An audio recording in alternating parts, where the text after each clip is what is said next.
आप देख रहे हैं सच की दस्तक, जो सिर्फ सच पहुंचाए आप तक। उत्तर प्रदेश विधानसभा का चुनाव समाप्त हो चुका है। सभी प्रत्याशियों के भाग्य का फैसला ईवीएम मशीन में कैद हो चुका है और ऐसे में हमारे रिपोर्टर्स विभिन्न जगहों पर आम जनता के रुझान लिए हैं। आइए हम आम जनता के रुझान सच की दस्तक पे देखते हैं। देखते रहिए सच की दस्तक, जो सिर्फ सच पहुंचाए आप तक। रामनगर के गंगा घाट पर सच की दस्तक की टीम आई हुई है और हमारे बीच एक युवा चेहरा कह लें हम लोग के बीच हैं, जो सामाजिक कार्यों के लिए भी जाने जाते हैं।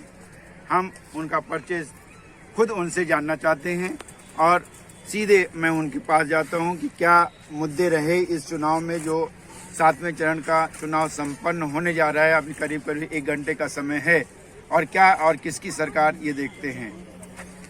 मैं दीपक कुमार आर्य दीनदयाल नगर निवासी हूँ। हम बीजेपी इस बार निश्चित रूप से विजय की ओर बढ़ रही है और भारतीय जनता पार्टी विकास और राष्ट्र हित के नीति पर चलते हुए और राष्ट्र हित के कार्य करते हुए जीत की ओर अग्रसर है।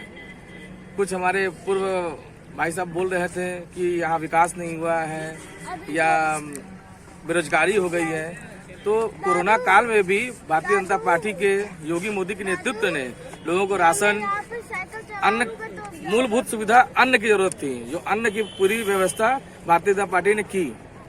रही रोजगार जिस तरह पहले चल रहा था आज उस तरह चल रहा है। कितने हाईवे और रोड अन्न का निर्माण चल रही है, इससे लोगों को रोजगार मिल रहा है। अभी अवधेश भाई साहब ने कहा कि अभी तक जो सरकार दे रही थी राशन, मार्च के बाद वो बंद हो जाएगा। केवल चुनावी घोषणा थी, चुनाव तक देना था। अब इस पे आप क्या बोलना चाहते हैं? देखिए, राशन की बात रही, ये कोरोना काल के लिए लागू हुआ था। अब शेष नेतृत्व क्या करता है, लेकिन फिर भी घोषणा दिसंबर तक की हुई है, जैसा हम लोग को सूचना है। कोरोना काल नहीं रहता है, लोग को परेशानी नहीं रहेगी अन्न की, तो ये योजना कुछ दिन चलता रहेगा। धन्यवाद दीपक जी, सच की दस्तक के लिए टाइम देने के लिए। सच की दस्तक के लिए ब्रजेश कुमार, रामनगर। दस्तक में आपका स्वागत है। मैं ब्रजेश कुमार इस समय रामनगर गंगा नदी के किनारे कैंट विधानसभा क्षेत्र में खड़ा हूं। आज 7वें दौर का मतदान होना है। अभी करीब करीब 2 घंटे का समय शेष बचा हुआ है। यहाँ पे मतदाता भी हैं और हम जानने का प्रयास करेंगे कि जो मोदी जी के संसदीय क्षेत्र में क्या मतदान का प्रतिशत रहा होगा, किस मुद्दे पर उन्होंने मताधिकार का प्रयोग किया, हम जानने का प्रयास कर रहे हैं। मैं सीधे तौर पे आपको ले आ रहा हूं मतदाताओं के बीच, जो गंगा नदी के किनारे मताधिकार का प्रयोग करने के बाद इस समय खड़े हैं। मैं आपको सीधे मिलवाना चाहता हूं यहाँ के लोगों से, जो मोदी जी के संसदीय क्षेत्र में भी हैं और कैंट विधानसभा में हैं। अपने मताधिकार का प्रयोग करने के बाद मौज मस्ती की मुद्रा में नदी के किनारे पर हैं। हम सीधे बात करना चाहते हैं उनसे। अपना परिचय दें। हम तो मुगल सराय के रहने वाले हैं, आलमपुर गांव है, वहाँ से आए हैं। अच्छा, आप इस समय मताधिकार का प्रयोग आपने किया होगा, इसमें आपने किस चीज पर, किस मुद्दे पर देकर आपने मत का प्रयोग किया? हम लोग बेरोजगारी, महंगाई, शिक्षा, यही सब देख करके मतदान किए हैं। क्योंकि शिक्षा एकदम चौपट हो गई, महंगाई चरम सीमा पर है, बेरोजगारी भी है, और हम लोग ये चाहते हैं कोई ऐसी सरकार आए जिसमें सब गरीबों का कल्याण हो। कम से कम गरीब लोग भी शिक्षित हों, उनको खाने पीने की सामान जो है सस्ती रहे, बेरोजगारों को काम मिले, यही हम लोग चाहते हैं। इसी मुद्दे पर हम लोग वोट किए हैं। यानी कि परिवर्तन के मुद्दे पर आपने परिवर्तन के मुद्दे पर किए हैं। हम लोग इससे पहले मोदी जी को वोट किए थे, लेकिन इस बार नहीं किए हैं। पहले हम लोग उन्हीं को किए थे, लेकिन एकदम देश बर्बाद हो गया, हम लोग का धंधा पानी सब बर्बाद हो गया। हम भी बिजनेसमैन हैं, हमारी दुकान है, वहाँ पर पाइप वाइप की है, हार्डवेयर की दुकान है, सब धंधा चौपट है। देश बर्बाद हो गया एकदम, सब कोई ग्राहक नहीं रह गया, पैसे नहीं लोगों के पास रह गया एकदम, तो धंधा कहाँ से चलेगा। आने वाली सरकार से क्या उम्मीद है? अब आने वाली सरकार से उम्मीद करके हम लोग किए हैं, नहीं करेगी तो इनको भी फेंक देंगे हम लोग। अब तो जनता धीरे धीरे जागरूक हो रही है, पहले अब कितना दिन बेवकूफ़ बनाएंगे आप। अब जनता बेवकूफ़ बनने वाली नहीं है किसी से, अब जनता जागरूक हो गई है। अब जब ये लोग झूठा वादा करेंगे तो अब जनता इन लोगों को एकदम सबक सिखाएगी। अखिलेश जी की सरकार बनती हुई लग रही? जी लग रही है। हम तो जहाँ पर जिस बूथ पर करके आए हैं वहाँ लगभग 2800 का है लगभग। हमको मतलब कि साइकिल पर करीब लगभग 2200 नहीं, मतलब उतना तो वोट पड़ा ही नहीं होगा, लेकिन जो पड़ेगा शायद उसमें लगभग 90% अखिलेश जोगी ने पड़ा है, साइकिल पर पड़ा है। आइए, यहाँ पर और लोग मतदाता खड़े हैं गंगा नदी के किनारे रामनगर किले के पास। अब बाबा जी हैं, मैं पूछना चाहता हूँ कि क्या सरकार बदलेगी या उन्होंने किस मुद्दे पर मतदान किया है? नाम बताएं। हमको तो सबसे अच्छा लगा कि मतदान बड़े सावधानी से हुआ। और सरकार वहाँ प्रशासन बड़ी टाइट रहा, प्रशासन बहुत टाइट रहा, बहुत बड़ा सावधानी से पड़ा है। हमारे तरफ में तो ज़्यादा करके भाजपा लोग। आपने किस मुद्दे पर वोट दिया? अरे भाई अच्छा, वही सरकार जो काम कर रही है उसी मुद्दे पर दिए, सरकार जो काम कर रही है उसी मुद्दे पर दिए हम लोग। योगी जी की सरकार कैसी सरकार थी? ठीक है, कोई तो नहीं कह रहा कि खराब है सरकार। सरकार सही, काशी में कितना काम किए हैं, गरीब जनता को बहुत उन्होंने किया है। हम लोग क्या बोले। मैं जानना चाहता हूँ, हमारे बगल में एक बुजुर्ग और खड़े हैं, आइए अपना परिचय देंगे। आपका परिचय? ये रामनगर का रहने वाले हैं, मल्लिया से रहने वाले हैं। किस आपने वोट दिया? आप वोट दे दिया। आपने किस मुद्दे पे वोट दिया? मुद्दे पे दिए हैं कि सरकार हमारा सुरक्षित रखा, सब किया, विकास पर किया है, विकास पर किए। जो विकास दिए हैं, कानून व्यवस्था सही है, जो गुंडा राज भी खत्म किए हैं, उस विकास पर हम दिए हैं। अखिलेश कहते हैं कि बेरोजगारी काफी बढ़ गई है इसमें। रोजगारी तो है, कहाँ बढ़ा है? रोजगार जो है चल रहा है, वो चल ही रहा है। जब करेंगे तब न होगा रोजगार। किसकी सरकार आएगी? आएगी बीजेपी की सरकार। यहाँ पे युवा मतदाता भी हैं जिन्होंने मताधिकार का अपना प्रयोग किया है, और मैं इनसे जानने का कोशिश करता हूँ कि इन्होंने किस मुद्दे पर वोट दिया। अपना परिचय। रामनगर बड़ुआ घाट मलैया टोला के रहने वाले हैं। नाम हमारा टिंकू सानी है। हमने भाजपा को वोट दिए हैं। भाजपा को किस मुद्दे पे दिया? लोग कहते हैं कि इसमें इस राज्य में बेरोजगारी हो गई, बहुत कुछ हो गया, रोजगार सबका छिन गया। कहाँ रोजगार छीना है? रोजगार जैसा वैसे ही चल रहा है, जिसका छीना उसका छीना है। क्या परिवर्तन आया मोदी जी के कार्यकाल में? परिवर्तन आया है हमारे देखने में, बहुत कुछ बनाए हुए हैं। अभी और तो सरकार में तो बना तो नहीं, जो सरकार बना है मोदी का सरकार बना है, योगी का सरकार बना हुआ है अभी तलक में। माने मोदी जी की सरकार आएगी? आएगी, फिर आएगी दोबारा, और रहेगी भी। आइए, हम एक और मतदाता हैं हमारे बीच। मैं पूछना चाहता हूं कि किस मुद्दे पर इन्होंने अपने मताधिकार का प्रयोग किया। अपना परिचय। अवधेश प्रसाद सिंह पटेल हूँ, यहाँ का वासी हूँ, टीएचयू का रिटायरमेंट आदमी हूँ। हम बेरोजगारी पर लड़ रहे हैं, हमको बेरोजगारी हमको पसंद नहीं। मोदी योगी क्या राशन 5 किलो दे करके हमको खरीद थोड़े लिए हैं। अगले इस महीने में के बाद से हमको नहीं मिलेगा राशन, हम जान रहे हैं।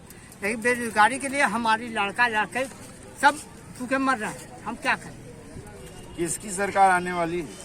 हम तो सोच रहे हैं कि सपा की आवे या तो कांग्रेस की आवे, उसमें और कोई बात नहीं। संतुष्ट नहीं है पार्टी की? पार्टी संतुष्ट नहीं, इसलिए कि बेरोजगारी हमारे यहाँ बढ़ी हुई है। हमारा लड़का लड़की एकदम कंप्लीट है, लेकिन हमको नौकरी नहीं मिल रही है। नौकरी के लिए हम परेशान हैं, देखा बेरोजगारी की वजह से, महंगाई की वजह से परेशान है। आपने देखा कि किस प्रकार से मिलीजुली प्रतिक्रिया आ रही है। कोई मोदी सरकार और योगी सरकार को पुनः बनते हुए देखना चाहता है, तो कोई बेरोजगारी के मुद्दे पर अखिलेश को ताजपोशी देना चाहता है। रामनगर से ब्रजेश कुमार की रिपोर्ट। मैं रामनगर में खड़ा हूं सच की दस्तक परिवार के लिए। आज 7वें दौर का मतदान चल रहा है।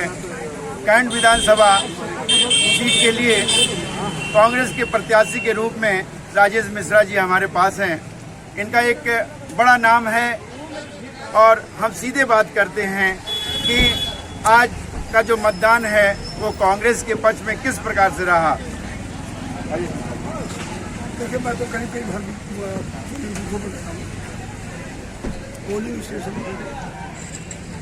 भाजपा से लोग डरा, महंगाई से, बेरोजगारी से, और जो उम्मीदवार है भाजपा का उससे लोग कांग्रेस। मतलब आप पहली बार में देखा भाजपा के वोटर निकले ही नहीं। जो उनके कार्यकर्ता थे वो घर में बैठे रहे, उन्होंने वोटरों को निकाला ही। अभी हमें लगता है 40% पोलिंग उनकी करेगी, 10% बढ़ेगी, 50-52 से जो होगी। भाजपा को वोटर नहीं निकला तो आप समझ लीजिए रिजल्ट क्या है। तो भाजपा को वोटर नहीं निकलेगा, रिजल्ट स्पष्ट। मोदी जी 3 दिन यहाँ रहे, बहुत बड़ा जन सैलाब उभरा दिखाई दिया, क्या उसका कोई असर दिखता नहीं है? मोदी जी 3 दिन रहे, उन्होंने अपना रोड शो किया, हमने अपना रोड शो किया परसों। उनके रोड शो से हमारा रोड शो 19 नहीं था, 20 था।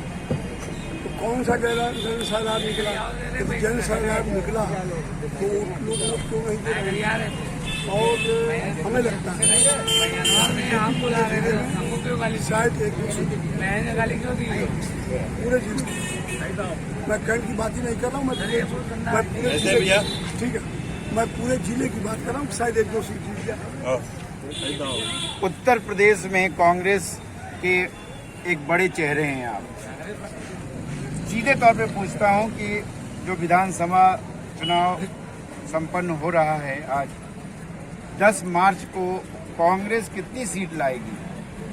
देखिए, हमारा जो अनुमान, भाजपा हार गई है, सरकार बनेगी सपा और कांग्रेस का मिला के, अखिलेश यादव मुख्यमंत्री होंगे, यही 10 का रिजल्ट। ये थे राजेश मिश्रा जी, जिन्होंने सीधा सीधा कह दिया कि योगी सरकार की वापसी नहीं है।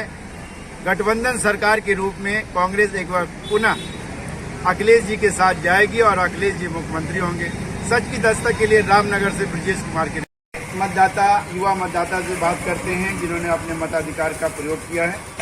मेरा नाम सानू जायसवाल है। मैं वार्ड नंबर 17 मुगलसराय 380 विधानसभा से रहता हूं और मैंने अपना वोट डाल चुका है। और मैं विकास के मुद्दे पे बोलना चाहूँगा।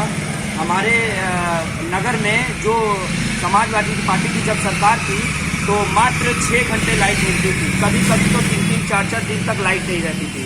आज ये परिस्थिति है कि हमें 24 घंटे लाइट मिलती है और पानी का इतना व्यवस्था है कि 24 घंटे पानी उपलब्ध है। नगर में किसी प्रकार का गड्ढा नहीं है, आप देख सकते हैं।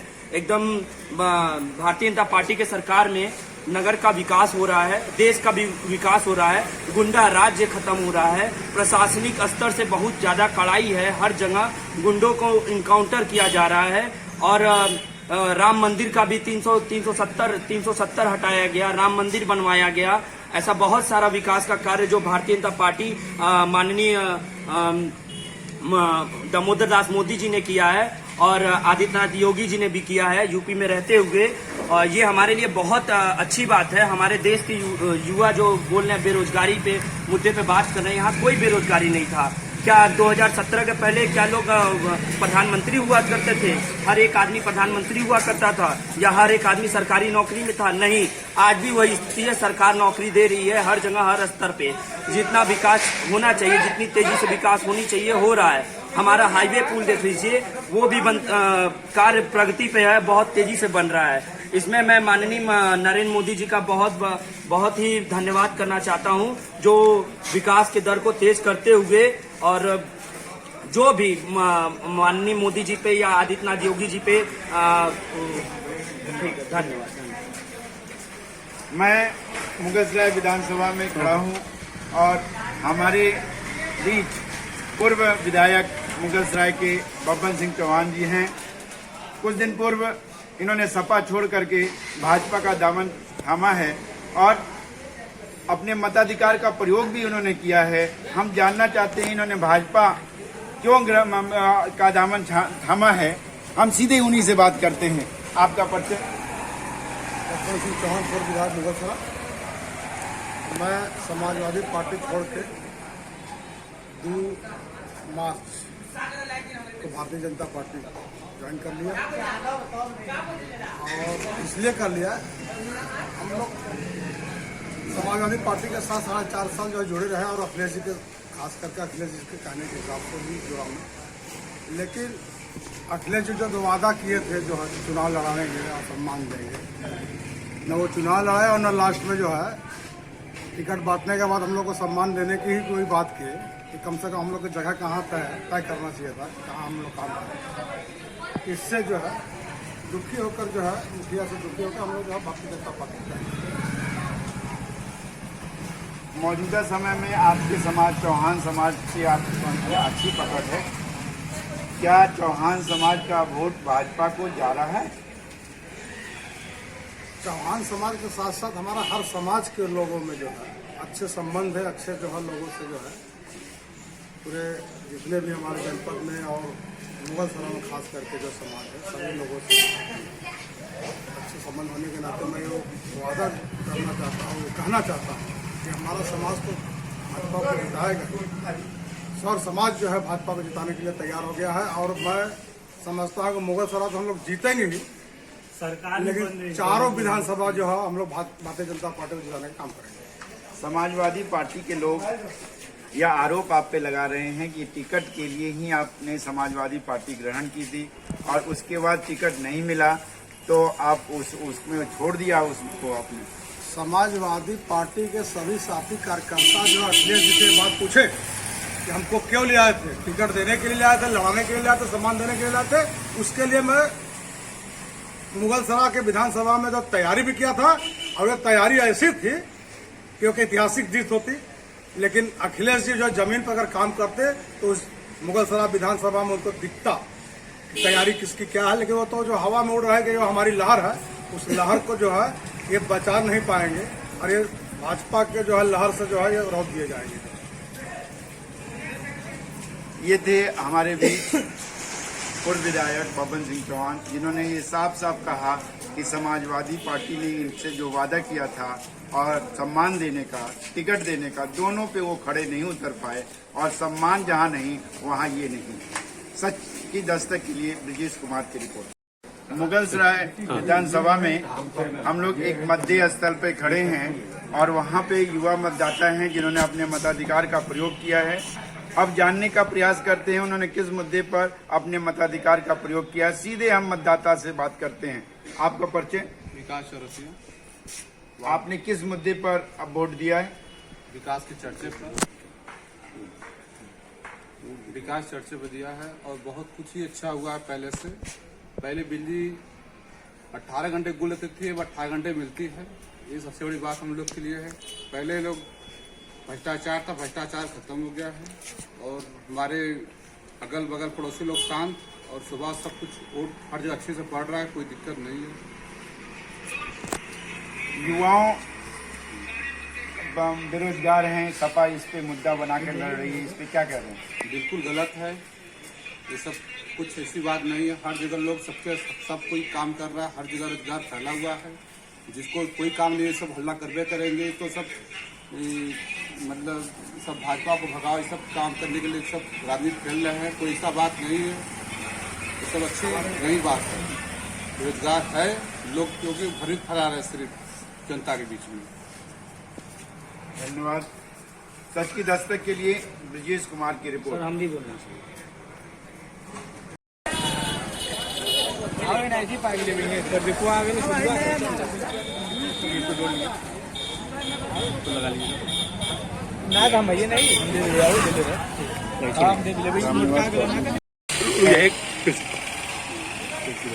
सच की दस्तक में आपका स्वागत है। सच की दस्तक के लिए मैं ब्रजेश कुमार इस समय मुगलसराय विधानसभा में हूं और मुगलसराय विधानसभा में 7वें चरण का मतदान हो रहा है। हमारे साथ कुछ मतदाता हैं। हम जानने का प्रयास करते हैं कि उन्होंने किस मुद्दे पर अपने मताधिकार का प्रयोग किया। भाई साहब, मैं एक व्यवसायी हूँ। पूरा नाम? मुगलसराय। मेरा नाम मोहम्मद इश्तियाक है। सरकार ने जितना वादा किया था ये सारी जुमलेबाजी हो गई, कोई वादा पूरा नहीं हुआ। सरकार ने कोई ऐसा काम नहीं किया, हिंदू मुस्लिम के अलावा, गाय गोबर के अलावा कोई बढ़िया काम नहीं किया। सरकार हर स्तर पर फेल है और जनता इस वक्त बदलाव चाहती है। बदलाव का रिएक्शन ये है कि जनता इस समय समाजवादी पार्टी की तरफ आकर्षित है, समाजवादी पार्टी को वोट देगी और समाजवादी की सरकार बननी तय है। जनता बदलाव चाहती है, बदलाव होना किसी भी कीमत पर बदलाव होना चाहिए।